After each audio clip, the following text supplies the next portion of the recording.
नमस्कार दोस्तों, कैसे हैं आप सभी। उम्मीद करते हैं बहुत ही अच्छे होंगे। साथियों, आज की इस क्लास में बिहार पुलिस कांस्टेबल एग्जाम 2024 के लिए साइंस का क्लास देखेंगे और सामान्य विज्ञान के पूरे 65 एक्सपेक्टेड क्वेश्चंस आपको बताएंगे, जिनका पेपर अभी बिहार पुलिस कांस्टेबल का बाकी है। उनके लिए बहुत ही इंपॉर्टेंट और बिल्कुल रामबाण क्लास है, तो आपको आज का ये क्लास कंप्लीट देख लेना है। अभी जिस टाइप के क्वेश्चंस आपके पेपर में पूछे जा रहे हैं, बिल्कुल वही लेवल के क्वेश्चंस आपके लिए ऐड किए हैं। सामान्य विज्ञान के पूरे 65 क्वेश्चंस आपको आज इस क्लास में देखने को मिलेंगे। तो चलिए शुरू करते हैं। आप सभी से रिक्वेस्ट है, इस वीडियो को एक लाइक जरूर कर देना। क्लास अगर पसंद आए तो अपने दोस्तों के साथ जरूर शेयर करना। आप में से कोई भी साथी नए हैं, चैनल को सब्सक्राइब करके बेल आइकन को ऑन कर लीजिएगा। तो साथियों, पहला क्वेश्चन है, राजस्थान स्थित डेगाना किसके उत्पादन के लिए प्रसिद्ध है। यानी राजस्थान में ये जो डेगाना है, जो कि काफ़ी फेमस है, ये किसके लिए प्रसिद्ध है, किसके उत्पादन के लिए फेमस है। तो करेक्ट आएगा टंगस्टन। याद रखना साथियों, टंगस्टन के उत्पादन के लिए प्रसिद्ध ये जगह है डेगाना, जो कि राजस्थान में स्थित है। याद रखना टंगस्टन साथियों, जो कि विद्युत बल्ब के तंतु के रूप में इसका प्रयोग किया जाता है, आपको याद रखना है। नेक्स्ट क्वेश्चन है, एडम उत्प्रेरक के नाम से किसे जाना जाता है। तो ध्यान से देखिए, एडम उत्प्रेरक के नाम से किसे जाना जाता है। तो करेक्ट आएगा प्लेटिनम को। ऑप्शन नंबर ए करेक्ट आएगा प्लेटिनम। नेक्स्ट है, सफ़ेद स्वर्ण यानी सफ़ेद सोना के नाम से किसे जाना जाता है। तो भाई ये भी क्वेश्चन काफ़ी इंपॉर्टेंट है। याद रखना, सफ़ेद स्वर्ण या सफ़ेद सोना के नाम से किसे जाना जाता है। तो करेक्ट आएगा ऑप्शन नंबर ए, माफ करना, ऑप्शन नंबर बी प्लेटिनम को। प्लेटिनम को सफ़ेद सोना भी कहा जाता है और एडम उत्प्रेरक के नाम से भी जाना जाता है, आपको याद रखना है। नेक्स्ट है, वायुयान निर्माण में कौन सी धातु प्रयुक्त होती है। यानी वायुयान को बनाने में, प्लेन बनाने में कौन सी एक धातु का प्रयोग किया जाता है। तो देखिए, ऑप्शन के अकॉर्डिंग करेक्ट आंसर होगा पैलेडियम का। याद रखना, पैलेडियम एक धातु है जिसका प्रयोग वायुयान के निर्माण में किया जाता है। नेक्स्ट क्वेश्चन है, कैडमियम प्रदूषण किससे संबंधित है। तो भाई कैडमियम प्रदूषण से कौन सी बीमारी होती है, आपको यह बताना है। तो ध्यान से देखिए, कैडमियम के प्रदूषण से होने वाली जो बीमारी है वो है साथियों इटाई। आपने इस रोग के बारे में पढ़ा होगा, इटाई, जो कि कैडमियम के प्रदूषण के माध्यम से फैलता है। अगला है, गैलेना का रासायनिक नाम क्या है, ये पूछा जा रहा है। काफ़ी इंपॉर्टेंट क्वेश्चन है, ध्यान से देखिएगा। गैलेना का रासायनिक नाम इनमें से क्या है। तो करेक्ट आएगा लेड सल्फाइड। याद रखना, देखिए गैलेना जो है साथियों, ये सीसा का एक अयस्क होता है, ठीक है, और इसका रासायनिक नाम होता है लेड सल्फाइड। आगे देखिए, अगला क्वेश्चन है, लेड पाइप पीने के जल को ले जाने के लिए उचित नहीं है, क्यों। यानी जो कांच वाला पाइप होता है, कांच का जो पाइप होता है, वो पीने के पानी को ले जाने के लिए उचित नहीं होता है, क्यों, ये आपको बताना है। तो ऑप्शन नंबर ए में लिखा हुआ है, ये वायु मिश्रित पानी के साथ घुलकर विषैले लेड हाइड्रोक्साइड को उत्पन्न करते हैं। बिल्कुल सही है, ऑप्शन नंबर ए ही इस क्वेश्चन का करेक्ट आएगा। साथियों, लेड पाइप यानी जो कांच वाला पाइप होता है, उसमें पीने के पानी को ले जाना उचित नहीं माना जाता है, क्योंकि ऐसा अगर करते हैं तो वो पानी जो होता है ना, वो वायु के साथ मिश्रित हो जाता है और जिससे विषैला लेड हाइड्रोक्साइड उत्पन्न होता है और उसको पीने से बहुत ज़्यादा हानि पहुंचता है इंसानों को। तो ऑप्शन नंबर ए करेक्ट आएगा। सामान्य ट्यूबलाइट में कौन सी गैस भरी होती है। काफ़ी अच्छा क्वेश्चन है। तो ध्यान से देखिए, सामान्य ट्यूबलाइट में ऑर्गन के साथ मरकरी वेपर को भरा जाता है। करेक्ट आएगा ऑप्शन नंबर सी, ऑर्गन के साथ मरकरी वेपर। अगला क्वेश्चन है, पारे का साधारणतः तापमापी यंत्रों में उपयोग किया जाता है, क्योंकि इसकी विशेषता क्या होती है। तो देखिए, पारा जो होता है ना साथियों, पारे का साधारणतः तापमापी यंत्रों में उपयोग किया जाता है, क्योंकि इसकी विशेषता जो होती है वो उच्च संचालन शक्ति वाला होता है, ठीक है। उच्च संचालन शक्ति के कारण पारे को साधारणतः तापमापी यंत्रों में उपयोग किया जाता है। सोने का निष्कर्षण मुख्यतः किस धातु से किया जाता है। तो देखिए, सोने का निष्कर्षण इनमें से किस धातु से किया जाता है। तो ऑप्शन नंबर सी, ए और बी दोनों, यानी सिल्वेनाइट और केलावेराइट, इन दोनों से ही जो है ना धातु, इन दोनों से ही सोने का निष्कर्षण किया जाता है, आपको याद रखना है। अगला क्वेश्चन है, लूनर कास्टिक का रासायनिक नाम आपसे पूछा जा रहा है, क्या है। तो देखिए, लूनर कास्टिक का रासायनिक नाम क्या होता है। तो याद रखिए, सिल्वर नाइट्रेट, ठीक है। ऑप्शन नंबर सी करेक्ट आएगा साथियों, AgNO3। सिल्वर नाइट्रेट ये लूनर कास्टिक का ही रासायनिक नाम है, याद रखना। किसके निष्कर्षण के लिए साइनाइड विधि प्रयुक्त की जाती है? यानी इनमें से किसके निष्कर्षण में साइनाइड विधि का प्रयोग किया जाता है? तो याद रखना चांदी। चांदी के निष्कर्षण में साइनाइड विधि प्रयुक्त की जाती है। बहुत ही इंपॉर्टेंट क्वेश्चन है, याद रखिएगा। चलिए तो आगे देखिए, निम्नलिखित में से कौन सा एक धातु है? इनमें से कौन सा एक धातु है? ऑप्शन नंबर बी में आपको जिंक दिख रहा है, जिंक यानी जस्ता, जो कि साथियों एक धातु है। तो करेक्ट आएगा ऑप्शन नंबर बी, जिंक। वे कौन सी धातुएं हैं जो सिल्वर रंग की नहीं होती? आपको बताना है इनमें से कौन सी धातुएं हैं जो सिल्वर रंग की नहीं होती है। तो साथियों देखिएगा, सोडियम और मैग्नीशियम दोनों सिल्वर रंग का होता है। तांबा और सोना ये तो पीला रंग का होता है ना, ये जो है सिल्वर रंग का नहीं होता है। तो ऑप्शन नंबर बी करेक्ट आएगा। इस क्वेश्चन का आंसर होगा ऑप्शन नंबर बी, तांबा और सोना। ठीक है, बाकी पैलेडिनम और प्लेटिनम ये भी सिल्वर रंग का ही होता है। आगे देखिए, हरा थोथा या हरा कशिश किस रासायनिक पदार्थ का प्रचलित नाम है? यानी इनमें से किस रासायनिक पदार्थ को हरा थोथा या हरा कशिश के नाम से भी जाना जाता है? तो करेक्ट आएगा फेरस सल्फेट को, option number D, ferrous sulphate. Steel को कठोरता प्रदान करने के लिए मिलाई जाती है इनमें से किसकी मात्रा? तो भाई स्टील को कठोर करने के लिए किसकी मात्रा मिलाई जाती है? करेक्ट आएगा मैग्नीज की मात्रा, ऑप्शन नंबर बी। लोहा का शुद्ध रूप क्या होता है? यानी सबसे शुद्ध लोहा कौन सा होता है? तो देखिए, शुद्ध लोहा जो होता है वो पिटवा लोहा होता है, ऑप्शन नंबर बी करेक्ट आएगा, पिटवा लोहा। पोटास एलम पानी के शोधन में उपयोगी है, क्यों?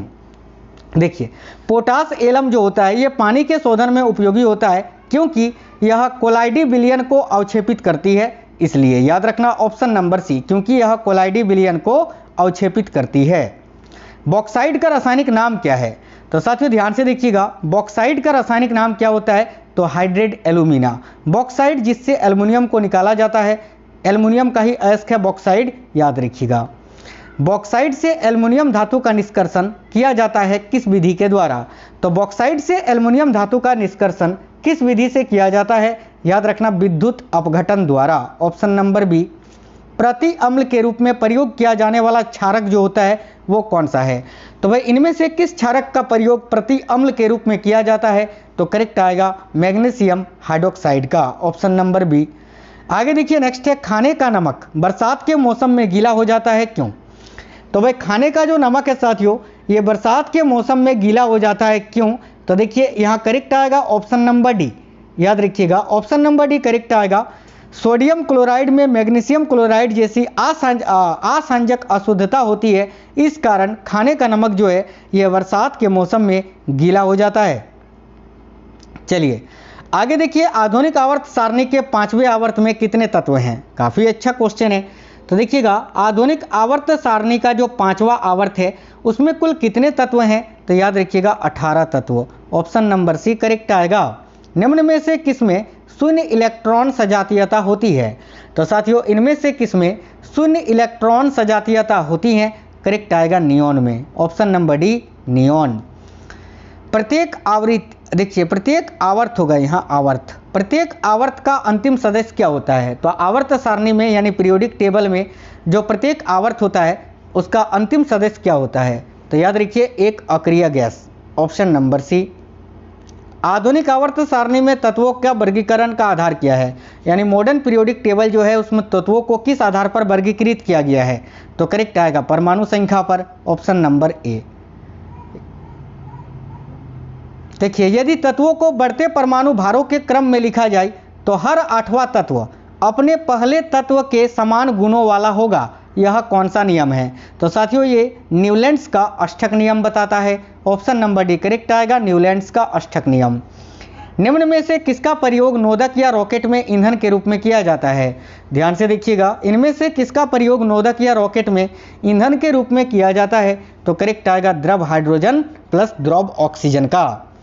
नेक्स्ट है, प्रति ग्राम ईंधन द्वारा मोचित ऊर्जा की दृष्टि से निम्न में से सर्वोत्तम ईंधन कौन सा है? तो भाई प्रति ग्राम ईंधन द्वारा मोचित ऊर्जा की दृष्टि से सर्वोत्तम ईंधन इनमें से कौन सा है? तो याद रखना हाइड्रोजन, ऑप्शन नंबर ए।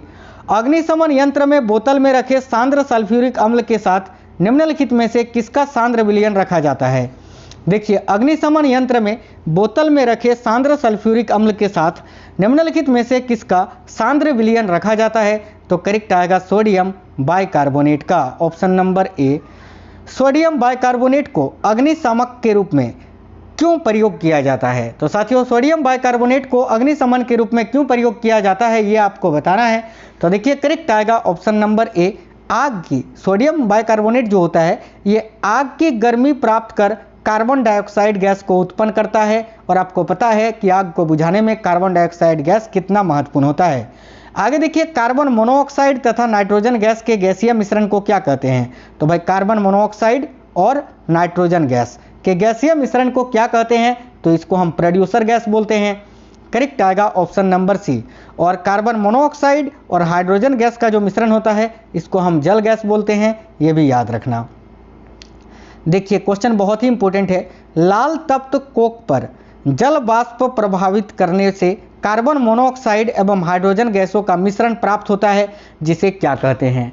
तो भाई लाल तप्त कोक पर, यानी ऐसा कोयला जो बिल्कुल जलकर लाल हो गया हो, भरपूर आग हो, उसमें जब हम जल वाष्प को प्रभावित करते हैं तो कार्बन मोनोऑक्साइड एवं हाइड्रोजन गैसों का मिश्रण प्राप्त होता है, जिसे क्या कहते हैं? तो अभी मैंने आपको बताया कार्बन मोनोऑक्साइड और हाइड्रोजन गैस के मिश्रण को हम जल गैस बोलते हैं। करेक्ट आएगा option number B. Chlorine gas बनाने की विधि डिक्कन में, या क्लोरीन गैस बनाने की विधि जो है या डिक्कन विधि जो है, उसमें उत्प्रेरक के रूप में किसका प्रयोग होता है? तो करेक्ट आएगा option number C, cupric chloride का, याद रखना। सल्फ्यूरिक अम्ल बनाने की विधि में उत्प्रेरक के रूप में किसका प्रयोग होता है? तो साथियों सल्फ्यूरिक अम्ल यानी H2SO4, यानी सल्फ्यूरिक अम्ल बनाने की विधि में उत्प्रेरक के रूप में हम किसका प्रयोग करते हैं? तो याद रखना प्लेटिनम के चूर्ण का, ऑप्शन नंबर बी करेक्ट आएगा। कौन सा एंजाइम ग्लूकोज को अल्कोहल में परिवर्तित करता है? तो याद रखना करेक्ट आएगा जाइमेज एंजाइम, ऑप्शन नंबर ए। परम शून्य ताप किसे कहते हैं? तो भाई परम शून्य ताप वह ताप होता है, देखिए ऑप्शन नंबर बी करेक्ट होगा, जो सैद्धांतिक रूप से न्यूनतम संभव तापमान, जैसे कि परम शून्य ताप हम बोलते हैं -273 डिग्री सेल्सियस को। इसका मतलब यह है कि इससे कम न्यूनतम तापमान नहीं हो सकता है, याद रखना। किसी गैस को दबाने पर क्या होता है? तो भाई किसी गैस को दबाने पर दाब और ताप दोनों ही बढ़ जाता है। करेक्ट आएगा ऑप्शन नंबर सी, दाब और ताप दोनों बढ़ते हैं। नेक्स्ट है, हाइड्रोजन सभी अम्लों का एक आवश्यक अवयव है, यह सर्वप्रथम किसने कहा था? तो भाई हाइड्रोजन सभी अम्लों का एक आवश्यक अवयव है, यानी जब तक हाइड्रोजन नहीं मिलेगा कोई भी अम्ल नहीं बनेगा, यह किसने कहा था? तो डेवी ने, हम्फ्री डेवी ने, याद रखना। आगे देखिए, निम्नलिखित में से कौन सा पदार्थ ऑक्सीकारक तथा अवकारक दोनों की तरह प्रयुक्त किया जाता है? तो करेक्ट आंसर होगा सोडियम नाइट्राइट का, ऑप्शन नंबर सी इस क्वेश्चन का करेक्ट होगा। किस प्रकार की अभिक्रिया से सबसे अधिक हानिकारक विकिरण पैदा होता है? तो साथियों याद रखना विखंडन अभिक्रिया से, ऑप्शन नंबर बी। एक समान शुष्क सेल में विद्युत अपघट्य होता है क्या क्या? तो एक समान शुष्क सेल जो होता है, सूखी बैटरी, उसमें विद्युत अपघट्य होता है अमोनियम क्लोराइड के द्वारा, याद रखना ammonium chloride, option number C. अवतल लेंस प्रयुक्त होता है किसके उपचार के लिए? तो भाई अवतल लेंस का प्रयोग हम निकट दृष्टि दोष के उपचार के लिए करते हैं, दूरदृष्टि दोष के उपचार के लिए उत्तल लेंस का प्रयोग करते हैं, याद रखना। जीव विज्ञान की प्रयोगशालाओं में सूक्ष्म कोशिका या जीवों के आवर्धित प्रतिबिंब देखने के लिए किसका प्रयोग या उपयोग किया जाता है? तो देखिए करेक्ट आएगा ऑप्शन नंबर बी, संयुक्त सूक्ष्मदर्शी का। उम्र बढ़ने के साथ साथ निकट और दूर की वस्तुओं को फोकस करने में आँख की योग्यता में कमी जो आती है वो क्या कहलाती है? यानी जैसे जैसे उम्र बढ़ती है, ठीक है, उम्र बढ़ने के साथ साथ निकट और दूर की वस्तुओं को फोकस करने में आँख की जो योग्यता है वो कम हो जाती है, इसको क्या कहते हैं? तो इसको प्रेस बायोपिया बोलते हैं, ऑप्शन नंबर बी। फोटोग्राफिक कैमरे को या फोटोग्राफिक कैमरे का कौन सा भाग आँख की रेटिना की तरह कार्य करता है? तो देखिए करेक्ट आएगा film, option number D. Next है, किसी अवरोध की कोर से प्रकाश का मुड़ना क्या कहलाता है? साथियों याद रखना, किसी अवरोध की कोर से प्रकाश का मुड़ना विवर्तन कहलाता है, ऑप्शन नंबर बी करेक्ट होगा। प्रकाश विद्युत प्रभाव का प्रतिपादन किसने किया? तो भाई प्रकाश विद्युत प्रभाव का प्रतिपादन किसने किया था? तो आइंस्टीन ने।